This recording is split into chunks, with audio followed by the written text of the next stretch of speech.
نحمده ونصلي على رسوله الكريم اما بعد فاعوذ بالله من الشيطان الرجيم بسم الله الرحمن الرحيم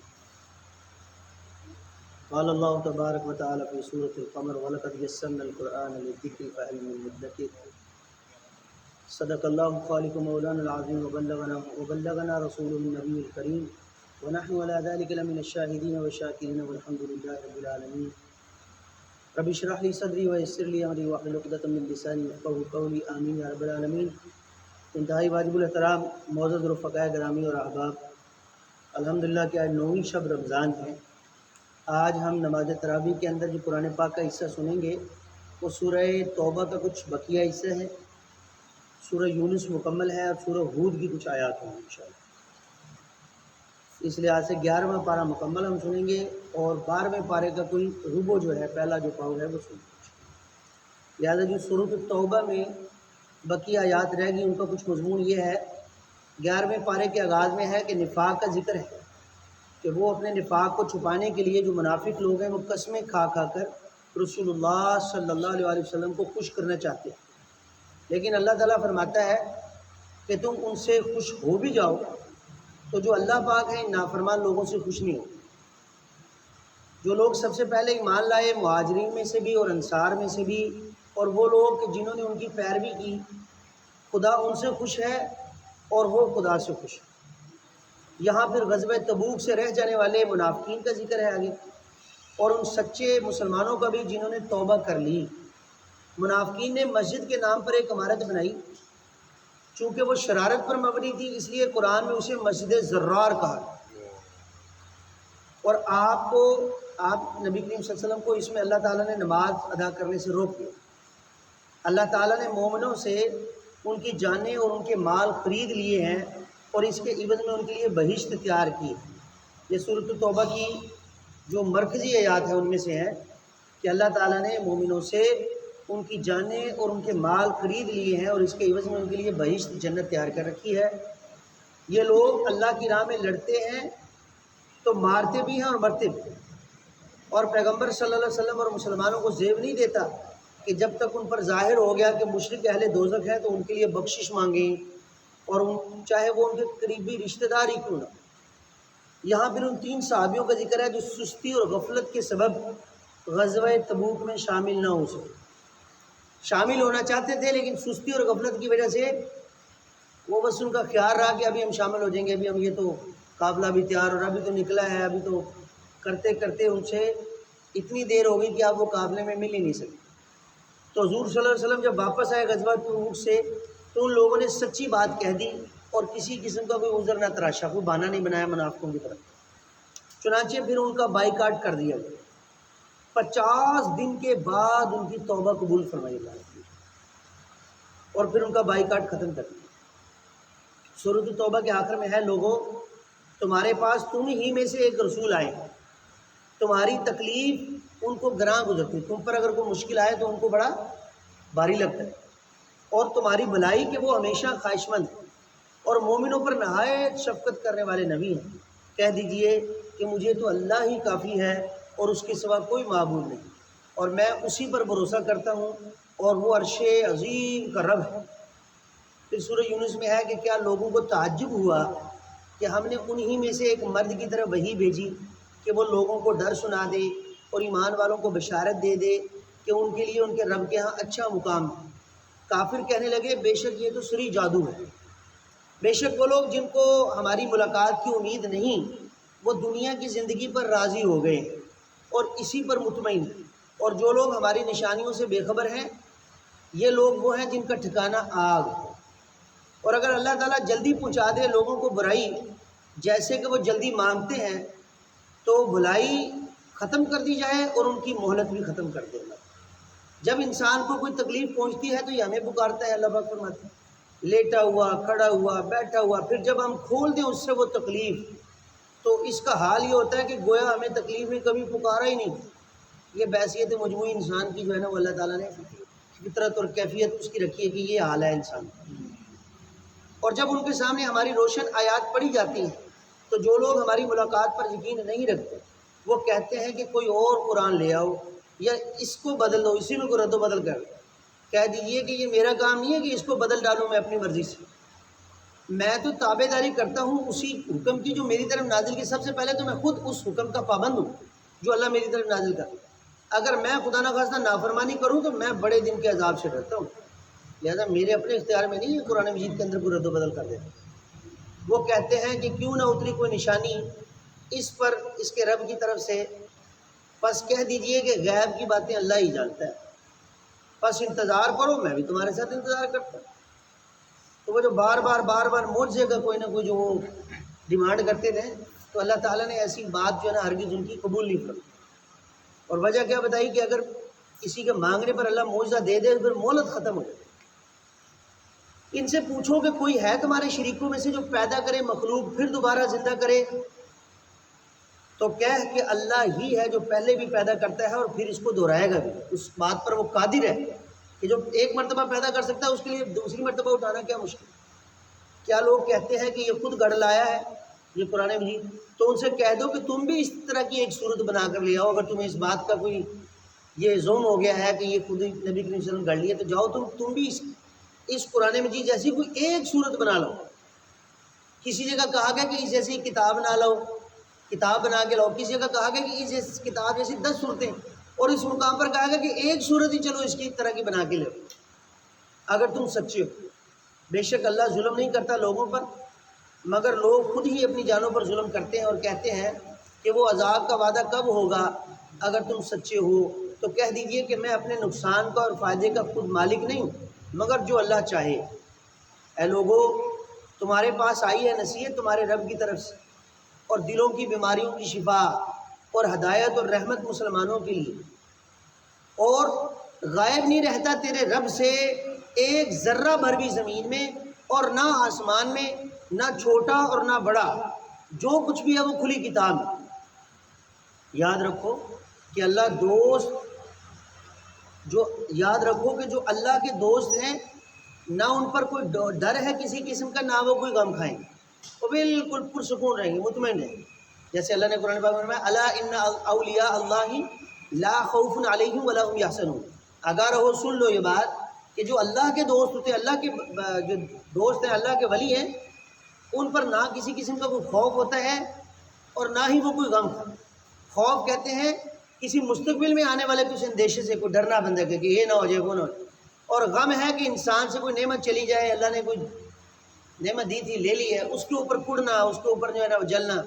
تو یہ دونوں باتوں سے اللہ تعالیٰ نے مبرہ کیا ہے اپنے بندوں کو کہ کسی قسم کو ان پر خوف نہیں ہوتا، کوئی غم نہیں ہوگا، بالکل مطمئن رہتے ہیں، اطمینان قلبی سے سرشار ہوتے ہیں۔ انہوں نے کہا کہ ٹھہرایا اللہ نے بیٹا، وہ تو پاک ہے، وہ بے نیاز ہے، اسی کا ہے جو کچھ آسمانوں میں ہے اور جو زمین میں ہے۔ اور ان کو نوح علیہ السلام کا حال سنائیے۔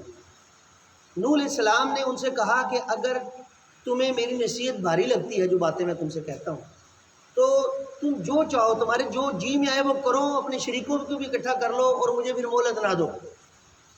میں تم میں سے کوئی مزدوری تو نہیں مانگتا کسی سے، جو میں باتیں تم سے تبلیغ کرتا ہوں، تمہیں اللہ کی طرف بلاتا ہوں، اس پر کہتا ہوں تمہیں کہ مجھے اجر دو، میرا اجر تو اللہ کے ہاں ہے۔ بس انہوں نے نوح علیہ السلام کی تکذیب کی، تو ہم نے نوح علیہ السلام اور ان کے ساتھیوں کو بچا لیا کشتی میں اور غرق کر دیا ان ساروں کے سارے جھٹلانے والوں۔ اور آپ کے علم میں ہے کہ ان کا بیٹا بھی ساتھ ہی وہ بھی یعنی عذاب کا شکار ہوا۔ پھر ہم نے فرعون کی طرف موسیٰ علیہ السلام اور ہارون علیہ السلام کو بھیجا۔ فرعون نے ماہر جادوگروں کو بلایا، پھر مقابلہ ہوا، تو جادوگروں کے سحر کو اللہ تعالیٰ نے باطل کر دیا۔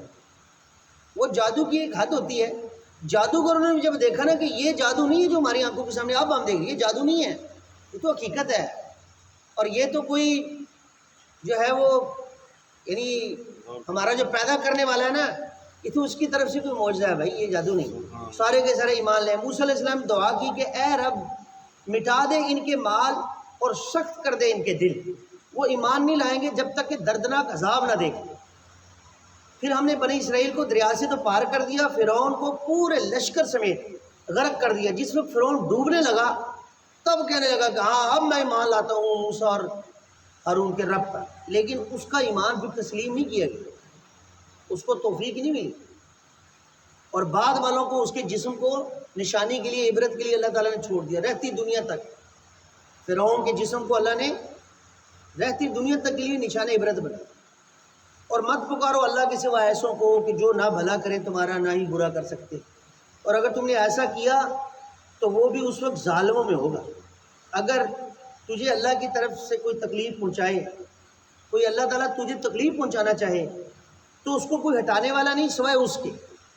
اور اگر پہنچانا چاہے اللہ تعالیٰ کوئی برائی تمہیں تو اس کو بھی کوئی ٹالنے والا نہیں. وہ جس پر چاہتا ہے اپنے ہی بندوں میں سے فضل فرماتا ہے. اور لوگوں تمہارے پاس تمہارے رب کی طرف سے حق آ گیا ہے، اور پس جو کوئی راہ راست پر آیا تو اس کا اپنا ہی بھلا ہوا، اور جو کوئی گمراہ ہوا اس نے خود اپنا ہی نقصان کیا. اور میں تم پر کوئی اختیار نہیں رکھتا، میرا تم پر کوئی اختیار نہیں. 12واں سپارہ سورہ ہود. زمین پر چلنے والا کوئی جاندار ایسا نہیں ہے کہ جس کا رزق اللہ نے اپنے ذمے نہ لیا. رزق ساری مخلوق کا اللہ نے اپنے ذمے لیا. کیا وہ کہتے ہیں کہ بنا لایا ہے یہ قرآن اپنی طرف سے؟ کہہ دیجئے کہ تم بھی لے آؤ اس جیسی 10 صورتیں بنا کر. ابھی ہم نے دیکھا پہلے ایک صورت کا چیلنج ہے، پھر ابھی 10 صورتیں، اور کسی جگہ پوری کتاب کا. اندازہ کریں ایک صورت. وہ جس زمانے میں یہ ان کے سامنے خطاب ہو رہا تھا وہ لوگ اپنی زبان دانی پر بہت ناز رکھتے، بڑے بڑے شاعر، فصیح، بلیغ اور بڑے کمال کے بندے تھے وہ. لیکن کسی نے جھوٹ موٹ کی بھی ایسی کوشش نہ کی. سمجھتے تھے، حقیقت جانتے تھے. آج بدبختی سے ہم جس دور سے گزر رہے ہیں، ایسی ناپاک جسارتیں ہو چکی ہیں انٹرنیٹ کے اوپر کہ لوگوں نے ایسے گڑھ کے تو کہا کہ یہ جناب، تو گویا یہ اللہ تعالیٰ کے عذاب کو براہ راست دعوت دینے والی بات ہے. یہ تو اللہ کا کرم ہے کہ اللہ تعالیٰ نے ڈھیل دے رکھی. اگرچہ علماء کرام نے اس کا ابطال کر دیا ہے، اس کو باطل ثابت کر دیا ہے کہ اس کے اندر کوئی حقیقت نہیں ہے. فساد و بلاغت کے اعتبار سے بھی قرآن کے ہم پلہ وہ تو ہو ہی نہیں سکتا، سوال ہی نہیں پیدا ہوتا. لیکن پھر بھی سوچنے کی بات یہ ہے کہ پہلے لوگوں نے جو اپنی زبان دانی پر ناز کرتے تھے، جن کا ناز کرنا کوئی بنتا بھی تھا، انہوں نے جھوٹ موٹ کی بھی کوئی ایسی کوشش نہیں کی. اور آج بدبختی سے انسان اس حد تک آ گیا ہے کہ ایسی ناپاک جسارتیں ہوئی ہیں. تو اللہ کا کرم ہے کہ اللہ تعالیٰ نے براہ راست پھر بھی جو ہے وہ مہلت دی ہے. پھر اگر وہ پورا نہ کر سکے تمہارا کہنا تو جان لو کہ قرآن تو اترا ہے اللہ کی طرف سے پورے کو پورا وحی ہے، اور یہ کہ اللہ کے سوا کوئی معبود نہیں. بے شک وہ لوگ جو ایمان لائے اور انہوں نے نیک عمل کیے اور اپنے رب کے سامنے عاجزی کی، یہی وہ لوگ ہیں جو جنت والے ہیں اور ہمیشہ ہمیشہ جنت میں رہیں گے. ہم نے بھیجا نوح علیہ السلام کو اس کی قوم کی طرف. قوم کے سرداروں نے کہا کہ ہمیں تو تم تو ہماری طرح کے انسان ہی نظر آتے ہو، اور تیری پیروی کرنے والے یہ جو لوگ ہیں یہ قوم کی طرح نیچ قسم کے لوگ ہیں. معاذ اللہ. ان لوگوں نے ایسے کہا کہ آپ کے ساتھ جو ساتھی ہیں یہ کوئی بہت بڑے بڑے لوگ نہیں، ہمیں تمہارے اندر کوئی فضیلت نظر نہیں آتی، بلکہ ہم تو سمجھتے ہیں کہ تم جھوٹے ہو. انا للہ. نوح علیہ السلام نے کہا کہ میں تم سے کوئی اجر نہیں مانگتا، میں نہیں کہتا کہ میرے پاس اللہ کے خزانے ہیں، اور نہ یہ کہ میں کوئی غیب جانتا ہوں، نہ یہ کہ میں کوئی فرشتہ ہوں. تقریباً ہر وقت کے نبی کو اسی طرح کی چیزوں کا سامنا کرنا پڑا. جب بھی انہوں نے حق کی دعوت دی تو مخالفت میں اسی طرح کی سوالات سے واسطہ پڑا. انہوں نے کہا، انہوں نے پھر نوح علیہ السلام کے ساتھ جھگڑا کیا اور عذاب مانگا کہ جس عذاب سے ڈراتے ہو لے آؤ، پھر وہاں پر لے آؤ. تو وہی بھیجی گئی کہ نوح علیہ السلام کی طرف کہ اب تیری قوم کا کوئی فرد بھی ایمان نہیں لائے گا، جو ایمان لا چکے. اب آپ ایک کشتی بنائیے اور اپنے ساتھ ایمان والوں کو اس میں سوار کر لیجیے. تو جس وقت وہ کشتی بنانے لگے، جو سردار بھی وہاں سے گزرتے ان کا مذاق اڑاتے کہ یہ دیکھو یہ کشتی بنا رہے ہیں کہ کیا کریں گے، طرح طرح کی باتیں جو ان کے منہ میں ہیں. یہاں تک کہ ہمارا حکم آپ پہنچا تو پھر اللہ پاک فرماتے ہیں تنور نے جوش مارا اور نوح علیہ السلام نے کشتی میں سوار کر لیا اپنے ماننے والوں کو. اور اللہ پاک فرماتے ہیں تھوڑے ہی لوگ تھے ان کے ساتھ. کشتی پھر پہاڑ جیسی لہروں پر چلتی چلی گئی. نوح علیہ السلام نے اپنے بیٹے کو بھی کہا کہ بیٹا آ جا ہمارے ساتھ سوار ہو جا، آج تجھے کوئی نہیں بچا سکتا. وہ کہنے لگا نہیں میں پہاڑ پر چڑھ جاؤں گا. انہوں نے کہا آج تجھے کوئی بھی نہیں بچا سکتا. آخرکار پانی میں وہ پھر غرق ہوئے. اور نوح علیہ السلام نے ڈوبتے ہوئے بیٹے کے لیے ان کے حق میں دعا کی، لیکن اللہ تعالیٰ نے دعا قبول نہیں کی. فرمایا یہ تیرے اہل میں سے نہیں ہے، ڈوبنے والوں کے ساتھ ڈوب گئے. تو عزیز دوستو، اللہ تعالیٰ کا جب عذاب آیا کرتا ہے تو پھر جس کے لیے مقدر ہو جاتا ہے وہ اس کا بچا کو نہیں سکتا. معاذ اللہ. ہمارے دیکھیں تو اگر ہم یہی ماہ مبارک تھا، اللہ تعالیٰ نے ہمیں بھی جھٹکے دیے. ایک ماہ مقدس کے اندر 2008 کی بات ہے کہ کتنا برکتوں والا مہینہ، لیکن اللہ کی طرف سے ہمیں ایک جھٹکا لگا، اچھا خاصا نقصان پاکستان میں جانی مالی ہوا. تو یہ کہ اللہ تعالیٰ تو اپنے بندوں پر بہت مہربان ہے، لیکن یہ کہ اللہ تعالیٰ موقع دیتا ہے سمجھنے کے۔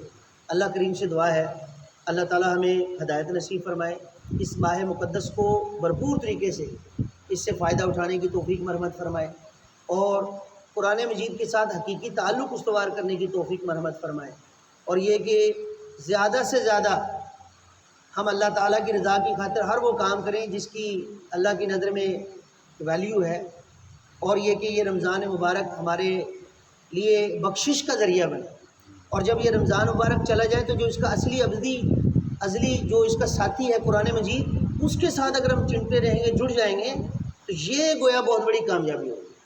وآخر دعوانا الحمدللہ رب العالمین۔ اب انشاءاللہ 12 تراویح میں ہم قرآن مجید سنیں گے، اس کے بعد انشاءاللہ 8 تراویح کا بقیہ حصہ انشاءاللہ۔